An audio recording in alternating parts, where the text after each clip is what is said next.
Y'all, the feds just tied Diddy to Nipsey Hussle's case, and y'all, Diddy is going to jail. The sheer amount of crimes that he has been allegedly linked to is insane. And with the rumors of the feds allegedly reopening the investigation into Nipsey Hussle's well, things just might get 10 times worse for Diddy. Word on the street is that Nipsey Hussle was starting to pose a serious threat to Diddy and Jay-Z because of how much power and influence he was gaining. Allegedly, they tried to set him up multiple times, from supposedly getting his girlfriend Lauren in on their schemes to attempting to gather incriminating footage of Nipsey at wild parties. But when none of that worked, the rumor is that Diddy and Jay-Z decided to take the old school route and hired someone to handle the situation for them. Now, it seems like the truth is finally surfacing, with the alleged hitman spilling all the tea about what really went down between him, Jay-Z, and Diddy. Let's break it all down. Nipsey Hussle's death sent shockwaves through the internet, not only because it was so sudden and tragic, but also because of who Nipsey was. As a Grammy-winning artist, Nipsey wasn't just known for his incredible music. He was a community leader and an activist who created opportunities for young people and constantly gave back. Practically everyone respected and admired him, and he hadn't even reached the pinnacle of his life and career yet. So why would someone take him out like that in such a senseless way? According to official reports, here's how things went down on that devastating day. On March 31st, 2019, Nipsey had a confrontation with a man named Eric Holder after he allegedly called him out for being a snitch. This altercation tragically escalated into Nipsey losing his life. Around 9 p.m. on that tragic day, Eric Holder showed up at the parking lot of Nipsey's store, Marathon Clothing, where Nipsey was just hanging out. Without warning, Eric opened fire, hitting Nipsey several times and injuring 2 other people nearby. Less than an hour later, Nipsey was tragically pronounced dead at the hospital. Just a few days later, Eric was arrested and hit with several charges, including first-degree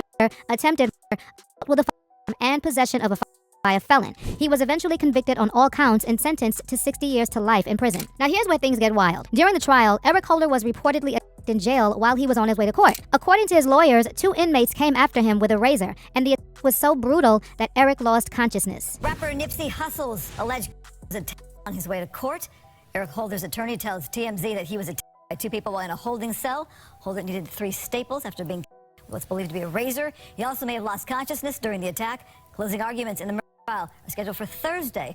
Holder's accused of shooting Hussle at least 10 times in the parking lot of Hussle's South LA store in 2019. Now, considering that Eric was on trial for taking out one of the most beloved figures in LA, it's no surprise that some folks would have had it out for him. But the on him in jail felt a little too deliberate, like someone might have hired those inmates to make sure Eric stayed quiet. This is where the rumors started swirling that maybe Eric didn't take Nipsey out just because of some beef. Maybe someone paid him to do it. And now they were trying to clean up loose ends by silencing him before he could spill all the tea. This theory gained even more traction when the prosecution pointed out that Eric didn't just pull up on Nipsey in a heat of the moment rage. They revealed that he actually went back to his car, loaded up took a couple of bites of his fries, and then calmly walked back to confront Nipsey in the parking lot. And as if that wasn't cold enough, Eric reportedly kicked Nipsey in the head after him like it was a message. Now, I don't know about you, but that doesn't scream crime of passion to me. That sounds premeditated, almost like a hit. People started putting 2 and 2 together, trying to figure out who could have wanted Nipsey out of the picture. And it didn't take long for names like Diddy and Jay-Z to start popping up in the mix. So word on the street is that Nipsey was getting too powerful and influential for Jay-Z and Diddy's liking,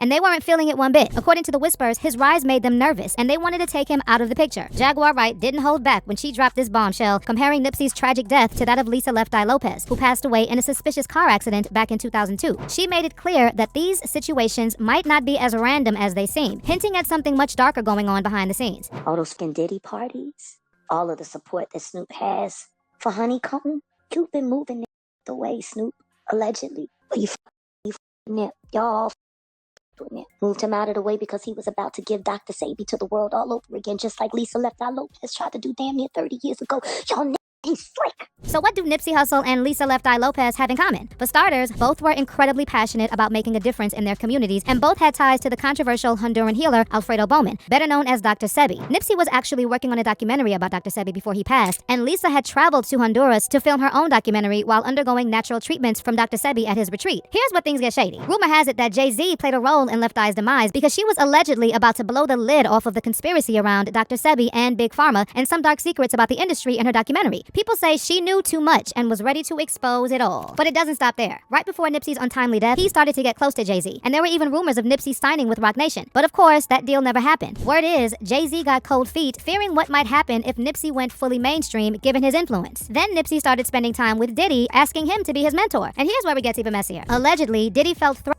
by how much Nipsey was starting to resemble Tupac in terms of influence. And we all know how Diddy felt about Pac. According to Jaguar Wright, Diddy even allegedly orchestrated the relationship between Nipsey and Lauren London so that he could keep tabs on him. She claimed that the whole thing was part of a bigger plot to take Nipsey out once and for all. All of your secret meetings with Diddy and y'all knew that they put Lauren on him.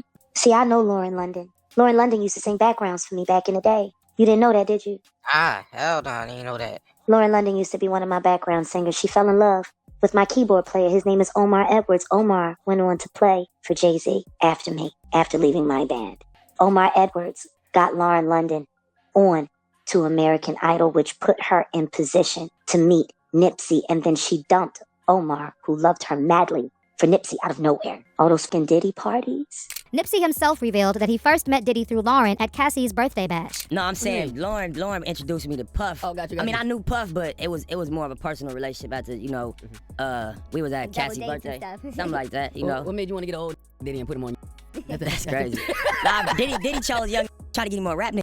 Because I was referencing the Hate Me Now. For those who might not be in the loop, Lauren London and Cassie were super tight. They were best friends and even did campaigns together for some of Diddy's brands. Because of how close they were, many people started speculating that Lauren had to know something about Diddy's infamous freak-offs and might have even taken part in them. The rumor mill has it that Diddy allegedly got Lauren on his payroll back during those freak-off days and strategically placed her in Nipsey's life to control him from the inside. Supposedly, the plan was for Lauren to keep tabs on Nipsey and influence his decisions, all while staying under the radar. What really does make sense is that Diddy has had a long career of using to trap into making them do what he wants to do or using them to move them out the way. How is Faith Evans any different than Lauren London? How?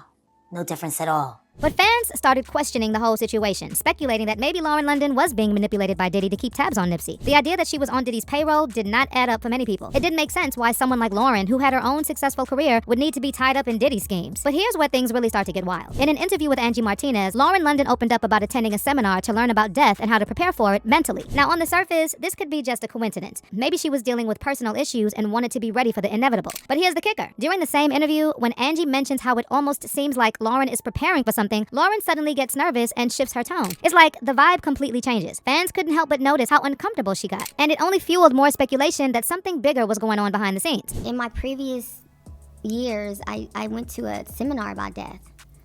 Okay, you have to tell me. Well, you're Oh just my telling God. me this now. I know, yeah. Please share, please share. I have a friend. Why were you there, and what did you learn? I learned that no one really dies, and that, it's just an experience in the physical form, and we're attached to our personalities, but that we're just souls, and that we continue and continue and continue. And if you have a spiritual relationship with someone on Earth, you will have one with them when you leave Earth.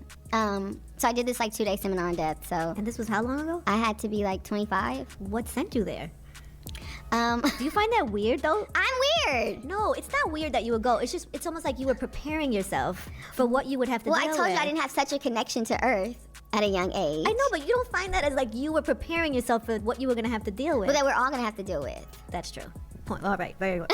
That's a solid point, Lauren. You know what I mean? Solid It's not point. just me. We You're all right. have to go through it. Yeah, it definitely seemed like Lauren was hiding something. And whatever Diddy did to get closer to Nipsey worked. Allegedly, Diddy managed to lure Nipsey into attending his infamous freak-off parties. Nipsey, thinking he was just going to be rubbing shoulders with celebrities at what seemed like a regular party, had no idea what he was walking into. Then Wack 100 came forward with some messy tea, claiming that Diddy had secretly recorded compromising footage of Nipsey at one of the freak-off parties. And the plot thickens. Wack said that he was in possession of the footage, but was holding off on releasing it to the public for now. Right? And it didn't come out of my mouth. Hassan Campbell recorded the conversation and released it.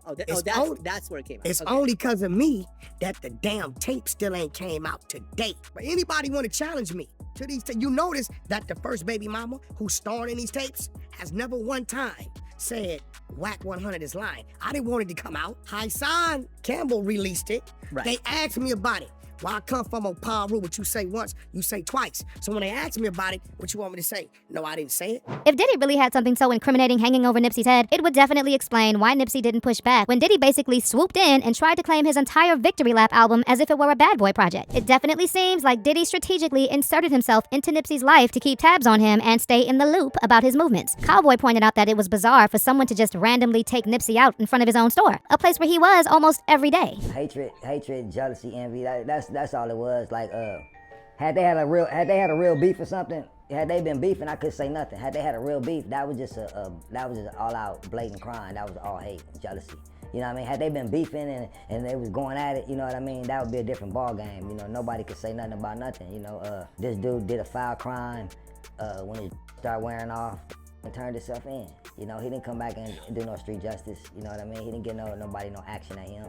You know, he did a bush crime and he the heart of the city. Fans are shocked by this, and they left comments saying Diddy, Jay-Z both Nipsey in the same way they Left Eye, Tupac, B.I.G., and Aaliyah, and Kim Porter. Who knows? There's probably more that we don't know. Diddy and Jay-Z are the cartel or mafia in the music industry. That's why they were the two at the top of everybody. 2 billionaires and 2 mafia bosses. And if a rapper dies at the peak, that last album becomes an instant classic. Diddy made millions from Biggie after he passed. Would make sense that he wanted to own the rights to the last album of another popular rapper. This is a lot to unpack, but y'all, let me know how you feel about this.